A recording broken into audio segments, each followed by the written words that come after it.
90 KMET.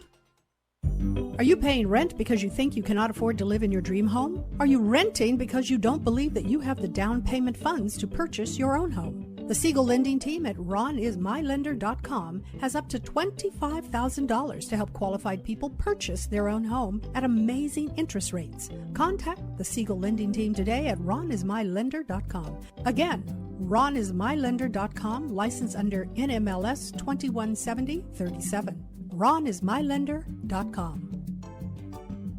The Inner Voice Show is a dialogue between the host and the listeners about their relationships. This show is not an attempt to assess, diagnose, or treat any mental health or illness condition. Please consult your physician, psychiatrist, or psychotherapist for personal matters.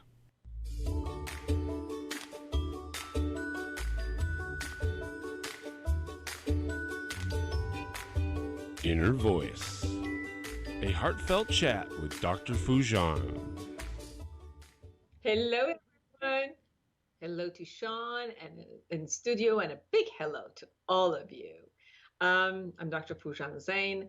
I'm a psychotherapist and the founder of Awareness Integration Theory. This is a show about what matters most in our lives. Our minds, our thoughts, feelings, actions, relationships, and our fulfillment in this beautiful journey of life.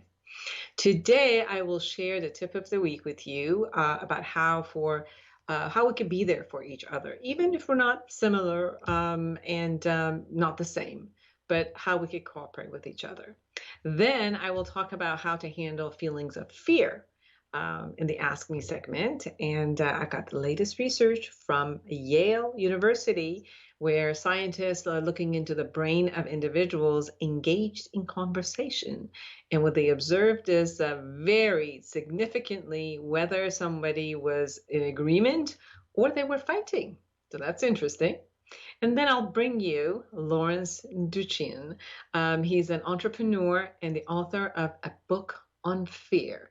Feeling safe in a challenging world. So we will be talking about fear a lot today, and hopefully after this show, you know how to handle it and listen to it and release it and let it go and shift to the love that you are.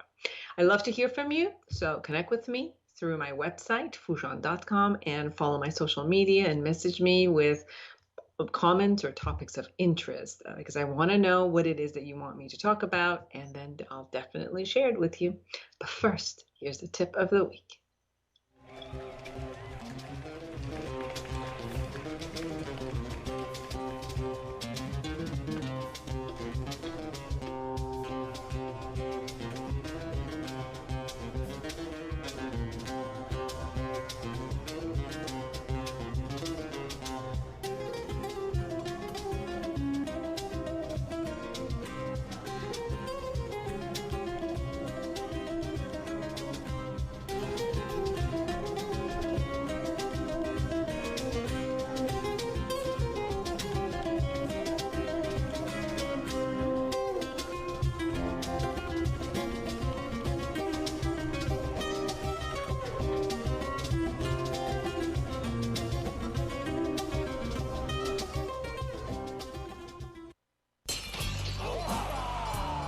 The Fat Greek in Yucaipa, where you can get authentic, delicious, true Greek food. Authentic gyros, Greek salads, pitas, falafel, hamburgers, burritos, and oh yes, baklava. The Fat Greek has a large selection of wines, ice-cold domestic, and imported Greek beers. Come on down to the Fat Greek located on Yucaipa Boulevard in the city of Yucaipa. Open 10 a.m. to 9 p.m. 7 days a week. The Fat Greek has delivery, drive-through, sit-down, and a catering service. So bring in a family or give Nicholas and Christopher a call at 909-797-6018. Eat Greek, live long. Remember, if you want authentic Greek food, it's the Fat Greek in Yucaipa.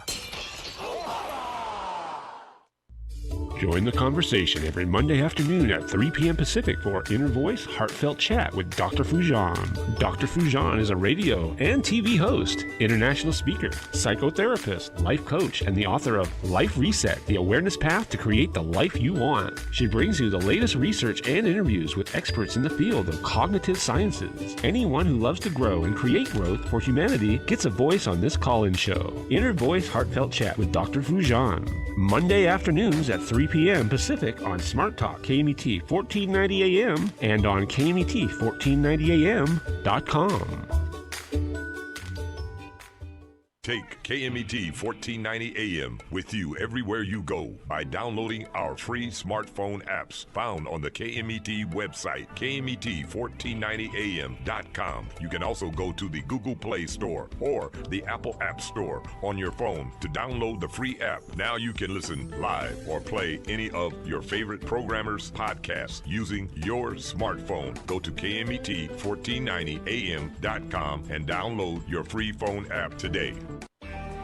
Have you ever wished you could just wake up one day, reach across your nightstand, and hit the life reset button? Let's face it, the struggles and frustrations of everyday life leave millions of women and men around the globe yearning for a new way. And the new way is right here in Life Reset, the awareness integration path to create the life you want by Dr. Foojan Zeine. You can get it now at Foojan.com or Amazon.com. Life Reset, the awareness integration path to create the life you want. You deserve it.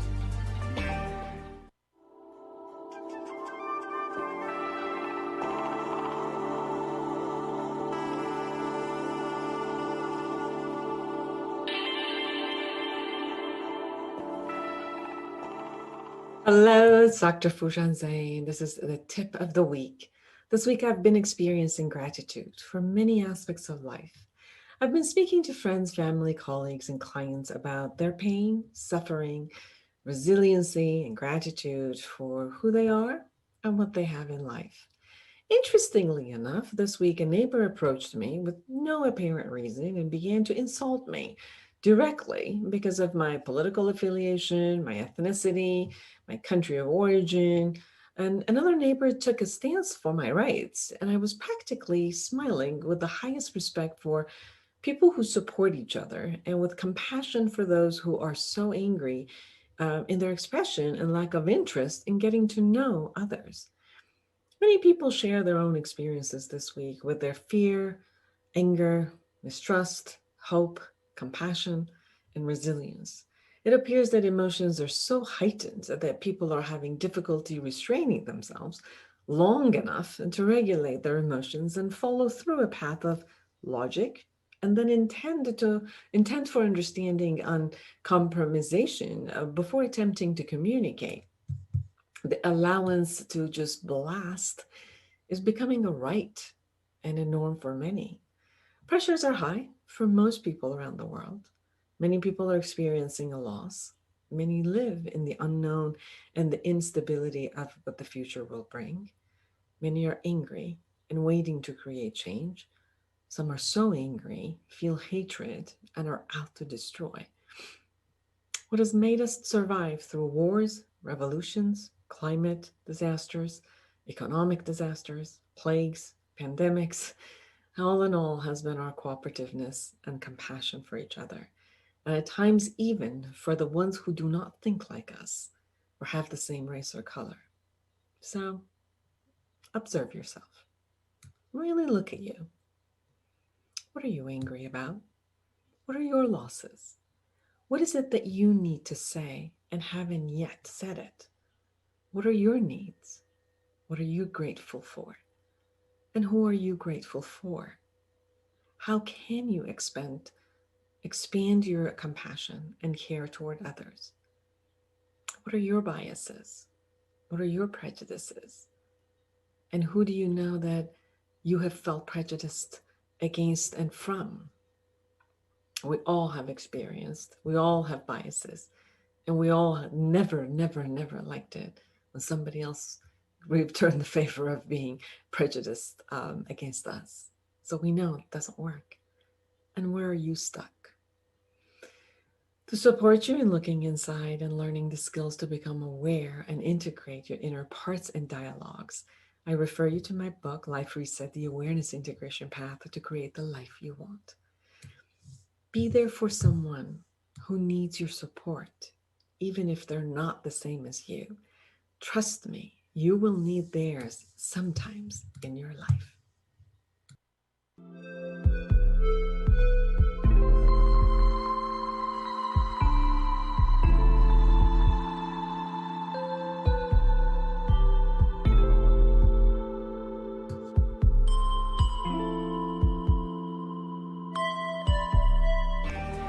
Have you ever wished you could just wake up one day, reach across your nightstand, and hit the life reset button? Let's face it, the struggles and frustrations of everyday life leave millions of women and men around the globe yearning for a new way. And the new way is right here in Life Reset, the awareness integration path to create the life you want by Dr. Foojan Zeine. You can get it now at Foojan.com or Amazon.com. Life Reset, the awareness integration path to create the life you want. You deserve it. When you want the best performance for your vehicle, think only of Scott's Headers and Mufflers in Beaumont, right off the I-10 and 60 freeways. Check out Scott's complete list of performance products on their website at hdrinfo.com. Scott's Headers and Mufflers can recommend ways for your car or truck to get better gas mileage and cut down on emissions. Need your car or truck to pass smog only? Go to Scott's Headers and Mufflers in Beaumont. Find out all of your questions on vehicle performance by logging on to hdrinfo.com. Scott's Headers and Mufflers in Beaumont. hdrinfo.com. Your Pharmacy and Mobility Solutions now has Pack Your Meds. That's right, just add water. You order 5 or more prescriptions from Your Pharmacy and Mobility Solutions, and they will pack your meds for you in AM/PM marked packs. No more sitting down and counting and dropping them on the floor. You remember, it's not fun. I didn't like it. So now they'll do it for you. Safe, sealed, and dated. So call Your Pharmacy and Mobility Solutions at 951-845-8252. Take KMET 1490 AM with you everywhere you go by downloading our free smartphone apps found on the KMET website, KMET1490am.com. You can also go to the Google Play Store or the Apple App Store on your phone to download the free app. Now you can listen live or play any of your favorite programmers' podcasts using your smartphone. Go to KMET1490am.com and download your free phone app today. Join the conversation every Monday afternoon at 3 p.m. Pacific for Inner Voice Heartfelt Chat with Dr. Foojan. Dr. Foojan is a radio and TV host, international speaker, psychotherapist, life coach, and the author of Life Reset, the awareness path to create the life you want. She brings you the latest research and interviews with experts in the field of cognitive sciences. Anyone who loves to grow and create growth for humanity gets a voice on this call-in show. Inner Voice Heartfelt Chat with Dr. Foojan. Monday afternoons at 3 p.m. Pacific on Smart Talk KMET 1490 AM and on KMET1490am.com.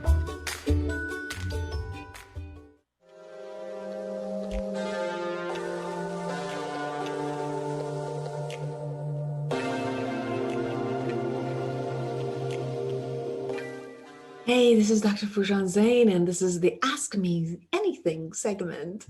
So some of the questions that came from you guys is there's a lot of fear going around, and it shows up as a lot of anger. But underneath that anger, there's a fear of loss, fear of something being taken away from us. And how do we handle the fear so that it doesn't destroy our life? I know that even through the pandemic, a lot of people had fear of getting ill, fear of dying, fear of the unknown, fear of not knowing when to go back to any norm that was there before. So what do we do with fear? Well, first of all, I think it's important for all of us to assess and see at that moment if the fear is real, if there's anything out there that is going to damage us, or there's something that we need to protect ourselves from. So if it was the matter of COVID-19, or we're in an environment that might be that might actually be danger, then yes, we do need to do something. So taking fear as an emotion that is like a signal that is telling us, hey, you need to protect yourself, you might be harmed. That's what we do. Then we do an assessment and kind of strategize in how to protect ourselves. And that's the first thing we need to do. The second part of the fear is many times we do have fear of something that is not really happening right now, but there's an idea of it happening. So it is in our brain. It's in a vision that is based on some information we get, based on the thought process that we have, based on, what we see and hear in the media or social media. It pipes us. It kind of like starts getting us all uproar. This is what we get. today from a lot of people, which, hear a lot of the conspiracy theories or go on social media, and each one of them are creating some videos. Some of them might be accurate or some of them are made up, and just, producing fear. And these kind of concepts, which is going to affect your life. I've known people who are like, I'm leaving the city, I'm leaving the country, I'm going to go hide somewhere. And that's what they're doing. And every single day, they're on their phone or looking at the media and figuring out what is their move. Sometimes those are not really relevant to the person right away, and it's not an imminent danger for them. So the point on that would be, hey, again, assess. Is this relevant to you? Is this a cause that you want to take on? Then instead of going through fear, then have your passion, have your information, what it is that you want to take on. What are some of the companies or agencies or organizations that you want to take a stand with, and do it from a place of passion about a cause that you have. And remember, if that passion and the cause is something that is beneficial to everyone, and it's not coming through violence and destruction, then you can take a stand on it.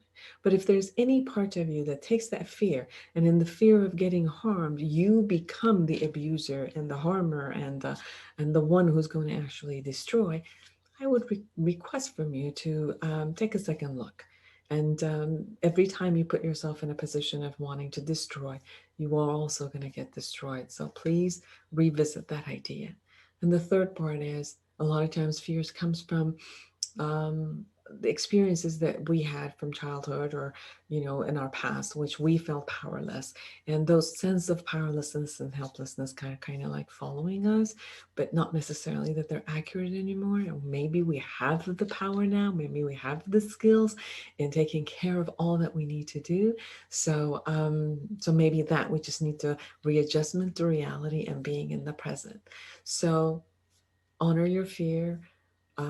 Feel what it is that's going on, assess if it's an imminent danger and protect yourself. If it's not the one, see what it is that you need to intend to do and take care of yourself and protect yourself in a way that it's win-win for you and everyone else. And if it's something from the past, clear it up, take care of yourself, and put the bygones and heal and clean whatever it was, and regain your power, strength, and resiliency that you have, and move forward with it. And one of the things you could do is like take your body, exercise, release, dance with joy, and clean your body out of fear, and fill it up with love and kindness and gratitude and joy and light.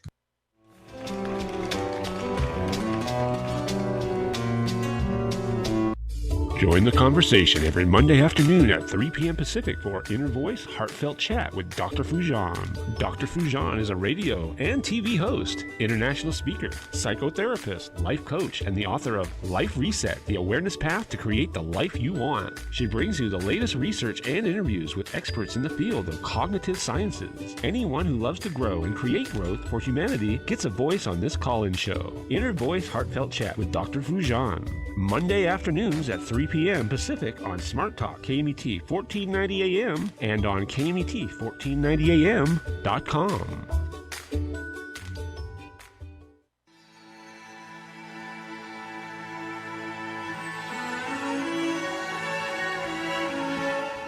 Well, hello again. This is the latest research. Yale researchers have devised a way to peer into the brains of two people simultaneously while are engaged in discussion. What they found will not surprise anyone who has found themselves arguing about politics recently or social issues. When two people agree, their brain exhibit a calm synchronicity of activity focused on sensory areas of the brain. When they disagree, however, many other regions of the brain involved in higher cognitive functions become mobilized as each individual combats the other's argument. A Yale-led research team reports on January 13 in the Journal of Frontiers of Human Neuroscience. Dr. Jameson, professor of psychiatry and professor of comparative medicine and neuroscience, states that our entire brain is a social processing network. However, it just takes a lot more brain real estate to disagree than to agree. It's a lot of your energy being wasted, huh?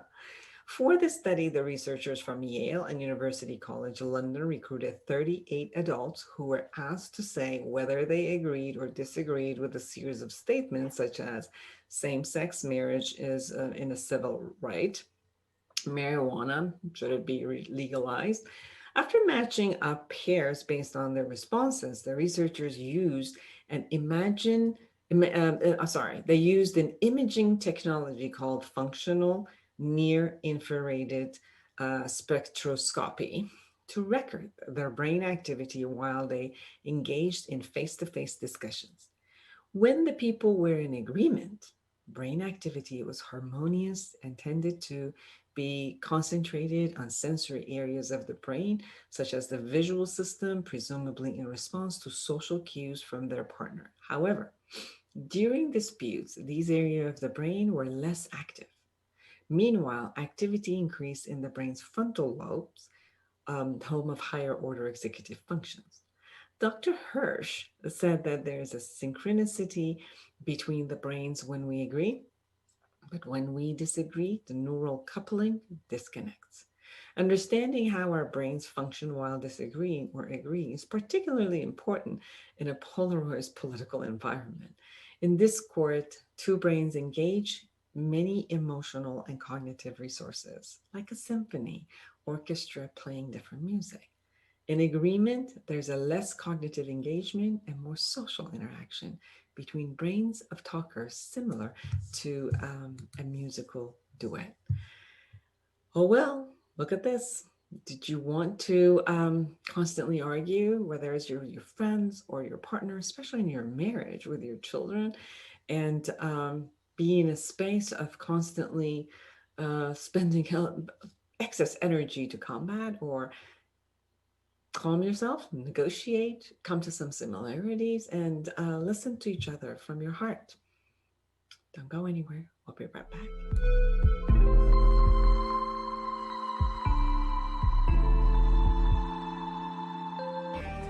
Have you ever wished you could just wake up one day, reach across your nightstand, and hit the life reset button? Let's face it, the struggles and frustrations of everyday life leave millions of women and men around the globe yearning for a new way. And the new way is right here in Life Reset, the awareness integration path to create the life you want, by Dr. Foojan Zeine. You can get it now at Foojan.com or Amazon.com. Life Reset, the awareness integration path to create the life you want. You deserve it.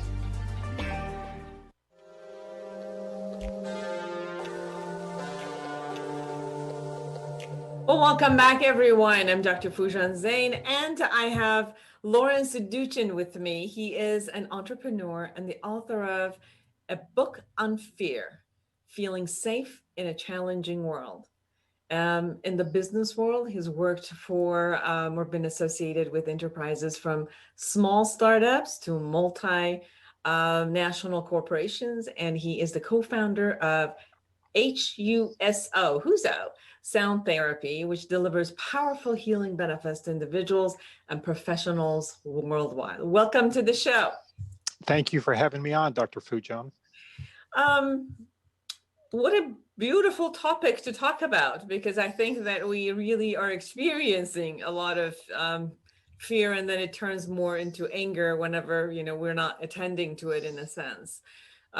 You talk about fear. So let me ask you first, why fear, and how come out of all the emotions that are there, you chose to write about this one?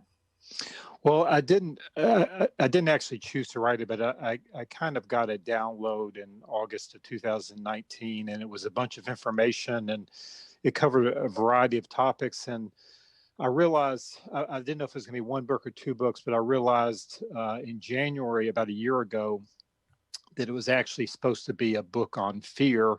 And I was thinking that's pretty obvious, because I'm kind of an expert on fear. I've had to go through a huge amount of fear as part of my emotional and spiritual healing journeys. And so I understand fear, I understand the defenses it can bring up, I understand, the strategies that we need to really bring fear into more of our awareness, and so we can dissipate it. My understanding of a part of what I read about you is that you also have had a lot of personal experience of trauma as a child. I personally have had a lot of experiences of trauma also, and I wondered if that had anything to do with you experiencing fear or any other type of emotion that showed up, which held you.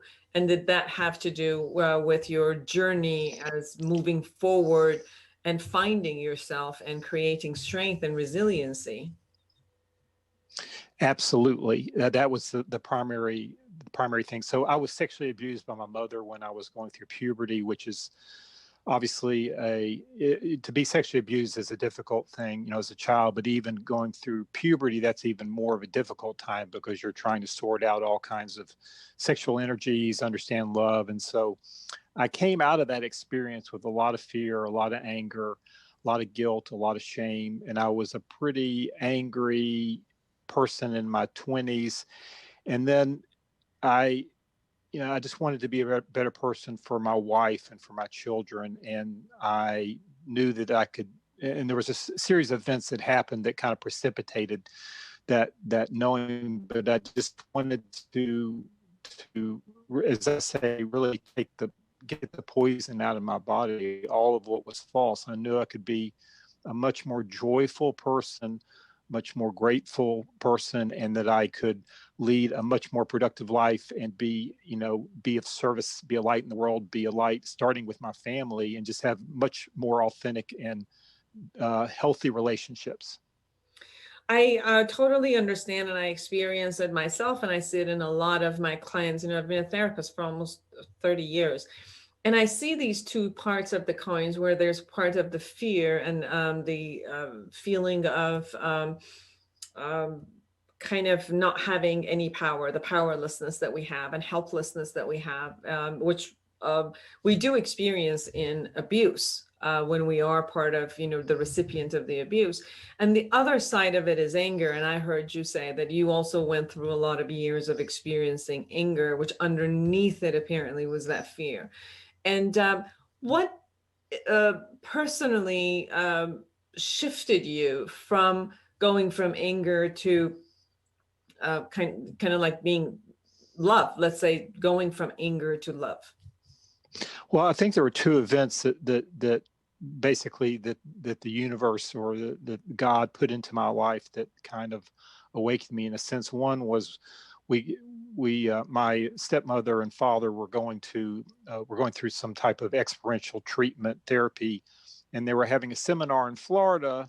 This was an off-site seminar, and my wife and I were like, they asked us, they said, we'd like for you to go. And so we thought, oh, cool trip to Florida, not knowing what we were going to be getting into. But at that seminar, I discovered how basically, and this is a crude way of putting it, but how dysfunctional I was and how much I needed to heal. And so I entered into an emotional healing path at that time, consisting of a lot of therapy and a lot of other methods, which enabled me to begin to heal. At the same time, I remember one specific event. I was putting my daughter down.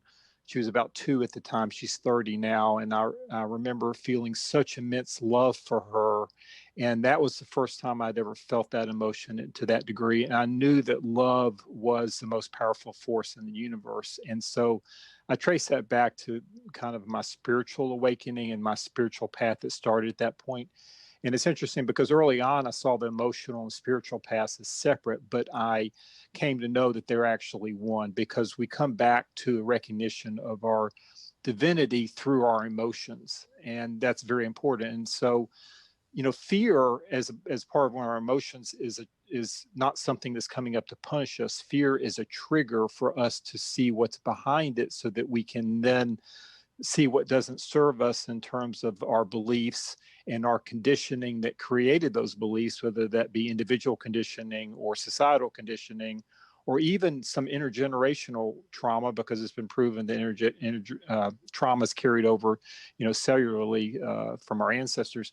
So to be able to shed light on all of these things, you can start to dissipate these what's false, and then what's true is underneath that, and that's what comes to the surface. Absolutely. In your book, you say what we often miss is the fear that comes up from our subconscious and is created by our belief systems. And these types of fears are interlinked with and underpin the more obvious outer ones above. Some of them could be fear of unknown, not being in control, not being loved, not being good enough, not living up to other people's expectations or our own expectations. There's also a lot of fear of what happens in the future, or fear of everybody else's anger, or fear of what everybody else's anger will do to us, or how we're going to get, feel kind of like segregated in a group. So I think that we're also living in a challenging time where fear is also being utilized, and maybe it always was, but somehow it seems like it's heightened. The fear is also being utilized more and more. How do you find yourself working with this type of fear as it keeps popping, not only from our own, but everybody else's in a collective way showing up? So that's a good point. We are part of a collective, and we are not separate from the fear, but we have to drop out of herd mentality, and we have to address our fears, so that once we do that, then we are not part of, that we may see or be aware of other people's fears, but we're not energetically engaging with them, and it's not contracting us. And certainly we're in a rampant time of great fear, and we really have, this is what we're being called to do individually and collectively, is to come to a greater awareness of who we are as divine beings. And so this is not by accident, in terms of we're being asked to evolve, grow, release what's false. And certainly there's a lot of people that are going towards that end, and then there's a lot of people who are resisting that. And so, fear, when we're talking about fear, like you were mentioning, if somebody's going to get angry at me, that causes fear or whatever. A lot of our fear comes from a distorted sense of self-worth, and looking at what other people think of us, and looking for our identity outside of ourselves as opposed to what's within. And once we start to understand what's within and the diamond that is there, then we won't be in fear anymore. And tell me, what do you mean by the diamond that is there? Well, we are divine beings. We're not this narrow ego lens that we see ourselves. We're not our identities. We're not the roles we play. Those are just vehicles that we have in this existence to come to a greater awareness of who we are as divine beings, to remember, to evolve, to grow, to help others do the same. And that's the greatest joy that you can come to come into an awareness of yourself. That's the greatest joy that you can have. And there's innate joy underneath that, and to know our unity with all that is. And certainly there's been a lot of very wise people over the years, like, Socrates said, know thyself. Jesus basically told us to know thyself. So what they're telling us is look inside instead of look outside of yourself. And it's very difficult, because society tells us to look outside, tells us that we are not, that we need this product or service to be worthy, or we need this to keep up with the Joneses. And so we're inundated with marketing that gives us the exact wrong messages. And then many of us have individual conditioning that came from childhood, or it could have come from a workplace situation, maybe an abusive situation, but basically childhood conditioning where our parents did not tell us that you are worthy, you're good enough as you are. They gave us a lot of messages like, they may have explicitly said you're not a good person, or they may have implicitly said you have to do this or this to be a good person in my eyes. And so we, as a psychologist, you're very aware of this, but we basically, we took on all of that conditioning. And as I mentioned in the book, children are like, we're like a sponge, but if the child is soaking up polluted water, that's not a good thing. And so many of us have been in situations where we soaked up polluted water. Absolutely. You say, especially in Western society, this collective belief that everything should continually get bigger and that we should conquer nature comes from a collective hubris that has its root in theology and the concept of manifest destiny. It also comes from a fear of what can happen when contraction occurs. What if we change our definition of success to how kind we are, how much light we put into the world, and how emotionally healthy our children are, an overall level of joy, or how fulfilled we are in whatever we do to earn income? That is a tall order, which I'm really committed to. But it appears at one point like a tall order, doesn't it? It is a tall order, but the way I look at it and what I tell people is, do you want, you're literally living in a prison cell of your own making. Do you want to open the door and try and come into the light? There's going to be some pain to that, but there doesn't have to be suffering. Suffering comes from resistance to that pain, but pain is part of the fabric of this life of being human. We can't get away from that. We don't want to get away from that.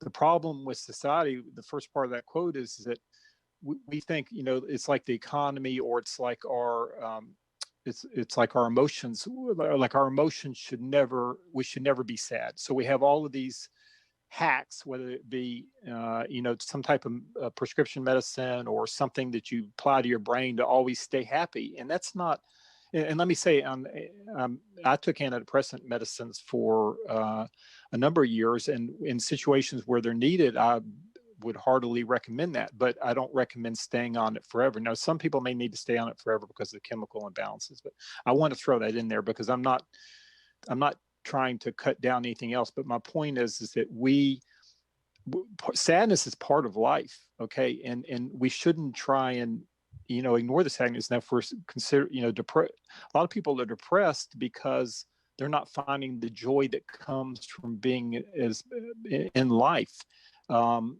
Just as opposed to just normal sadness that will come and go.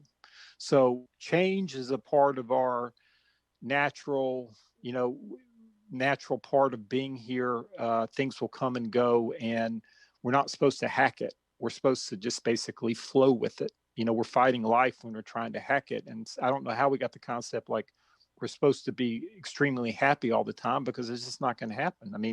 When you have a loved one die or an animal or whatever, you're going to be sad, and you should honor that and let it, come out, and it will come out, and then you'll move on. I think part of what I also liked about that quote is to actually strive toward kindness. Because when you say that, for example, when I'm striving towards success, and when you're looking at it as as the economic factor only, and how many things I have, then the amount of time that I put in during the day, the amount of time that I put in for envisioning, the things that I do all day, the commitment that I utilize, where I put my money, all of those are towards gaining the success that is more wealth oriented, and it shows up with that. And I'm not saying not to do that, but what I also got from your book, and the quote that I just stated from your book, is what if we define our success with the amount of kindness that we have? And then that means that if I'm also defining success as that, then it means that I'm also putting time and effort, and putting my my money where my mouth is, and helping and creating a system and structure around the way I speak, the way I connect, the way I relate to other human beings or beings, or the earth itself, is through that type of a kindness, versus getting caught in my fear and anger and separation. And that's what I said I'm really committed to. And it was really beautiful to see it in your book. Yeah, absolutely. I think one of the reasons that I put that quote in for that reason, because you are shifting into different energetic, but also because that quote's the end of the chapter on basically societal belief systems. And so we've been told, and especially in Western society, that we should achieve the American dream. And number one, you can't even define what the American dream is. So if you can't even define it, you can't reach that goal. And we're like the gerbil on the wheel, just going and going. We don't even know where the destination is. And so we can't control that, but we can't control, whether we reach that goal for several reasons, but we can control how kind we are, how much, how authentic our relationships are, how present we are in those relationships. So that was the double part of putting that quote in there, in terms of like, these are things that we can control and that are within us, not something external to us. Yes. You also share that true power is used for the benefit of everyone because it comes from a unitive perspective and an understanding that we're all in it together. And I think that is also a shift in the perspective of what culturally we hear. A lot of times when we hear power, it appears to be there's a power of like there's a one person or a very elite group or a group that holds the power and not everyone, versus what you're offering in your book is this definition of no, there is no one that can be alone in power. It is a cumulative concept. It's a togetherness concept, which every single person holds that. It's that, whether it's a leader or a follower, whether it's a togetherness, whether it's an internal power, whether it's the power of togetherness and the teamwork, every single human being that holds within that system holds the power within. Absolutely. And one of the things that we see in the world today is really an ego power, where individuals are trying to hold power over other people. And so what we want to, one of the themes that I put in through the book is that we want to be really aware of where we give our power away to external authorities, to individuals, to, our companies, whatever it is. We're disempowering ourselves greatly in terms of, saying that somebody knows what's best for us. Nobody knows what's best for you except you. And so we tend to give our power away so that we can make something right, or that we can get promoted, or whatever it is. And so we need to, being disempowered is being a victim, and we don't want to go there.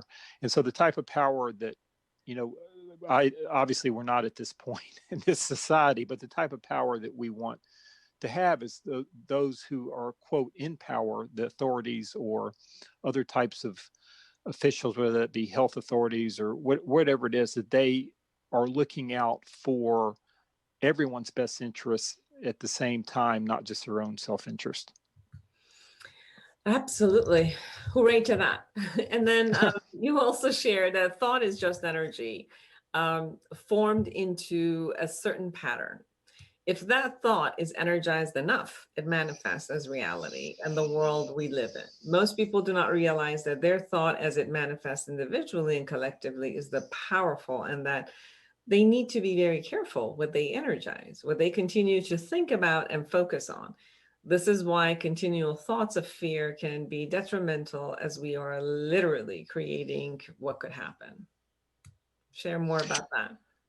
So, quantum physics has shown us what spirituality and spiritual masters have told us for a long time, that basically everything is one and that only the now exists. And so quantum physics has shown us that time is not linear, it's not fixed, and that we exist in one large unified field of energy.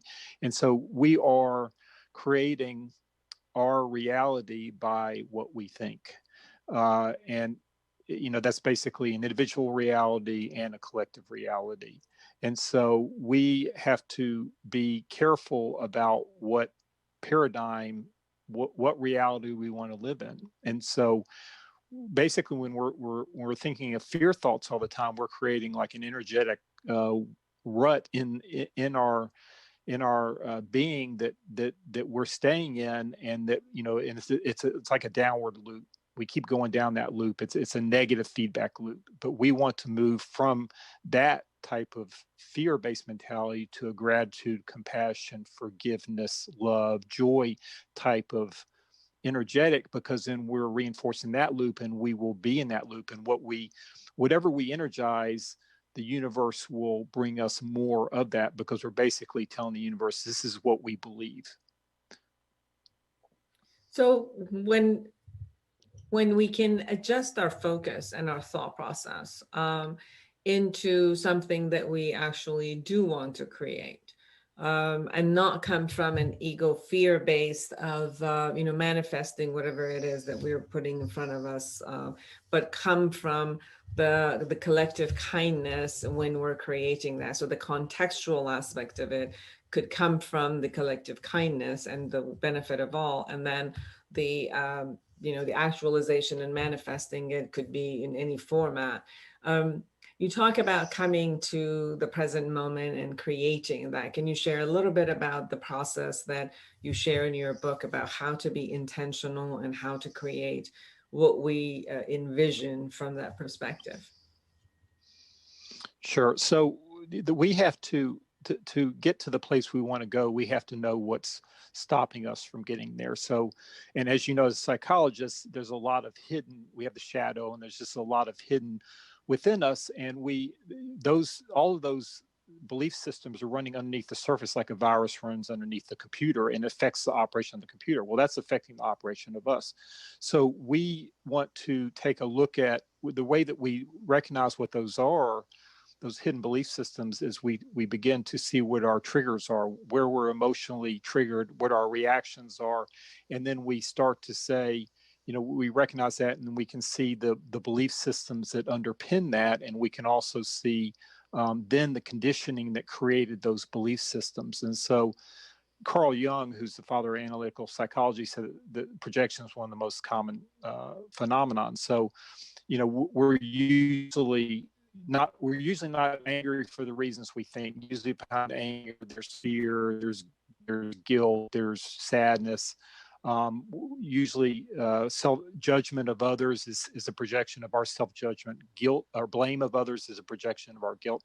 So if we can start to see where we're triggered and pull those projections back in, we can see the beliefs, see the conditioning, and then we can say, oh, that doesn't serve me anymore. Maybe it served me as a child to keep me safe or whatever, but I need to, I need to release that. And so part of the practices that, as you do that, you also want to incorporate practices that put us into the now and also put us in the body, because all of our emotions are stored cellularly in the body. And so practices like that could be meditation, being in nature, yoga, dance, painting, whatever it is that puts you into there and gives you more body awareness.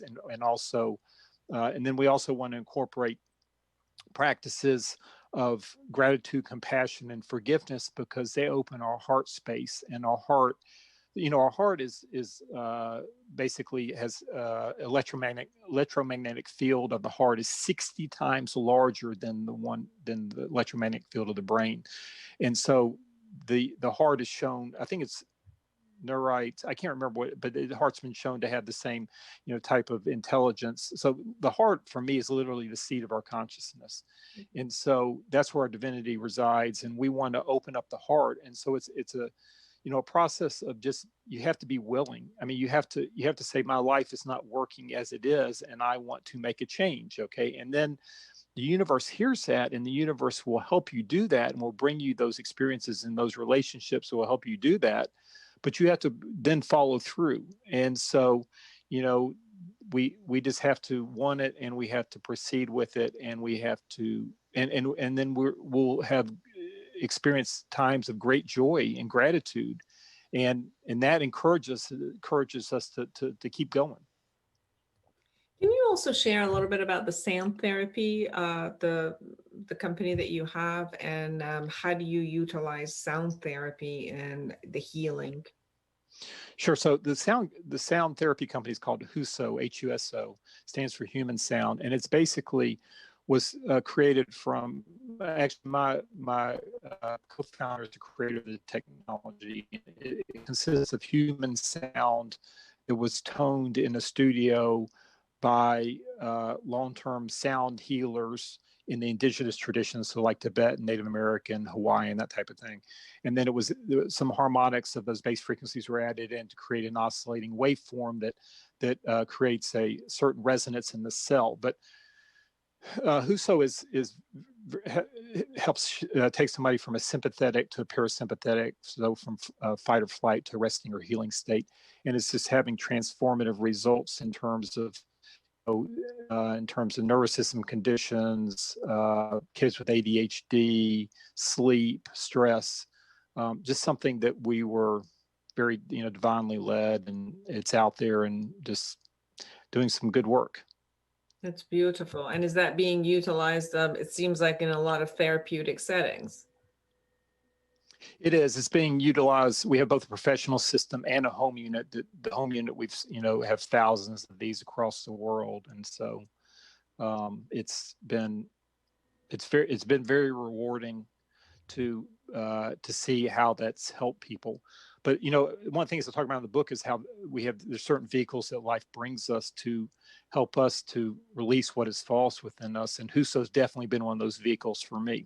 So in many ways, so it hasn't been easy all the time, but I've been grateful for it. Beautiful. In 1 minute, is there anything that we haven't shared that you really want our audience to know about? I think the biggest thing is to talk quickly about compassion. And as you know, seeing people with therapy, life can be really hard sometimes, and working through some of these things can be pretty hard. And it's very important to have compassion on yourself as you're going through this, because compassion enables us to just go through it in a little bit easier way, and know that there is a purpose behind it, and that we will get through to the other end. And when we have self-compassion, we'll have compassion on others. And certainly the world is lacking in compassion right now. We're very divisive in a lot of ways. And so we need to see that we're one humanity, one body in divinity, and that we need to have compassion on our brothers and sisters. Definitely. This is the time to practice kindness and compassion anywhere we are in the world. I think we all need it, and it's needed to calm down everybody and take them from the fear to a safety place, and knowing that, like you said, we're all together. We're going to be here together, and might as well get along together. Exactly. Everyone, Lawrence Doochin, please get the book, A Book on Fear, Feeling Safe in a Challenging World. And we all need to feel safe in the challenging world. And you can go to lawrencedoochin.com to find Lawrence and the book, or probably Amazon, right? Yeah, the easiest way to go is you can get on Amazon, but is to go a bookonfear.com will forward to my website. You can click off of my website to go to Lawrence to the book. Bookonfear.com. A bookonfear.com. A bookonfear.com. It was a pleasure to have you on the show. Thank you so much for having me. I really appreciate it. And for all of you who are out there, create an amazing life for yourself and everyone around you. And until next week, bye-bye.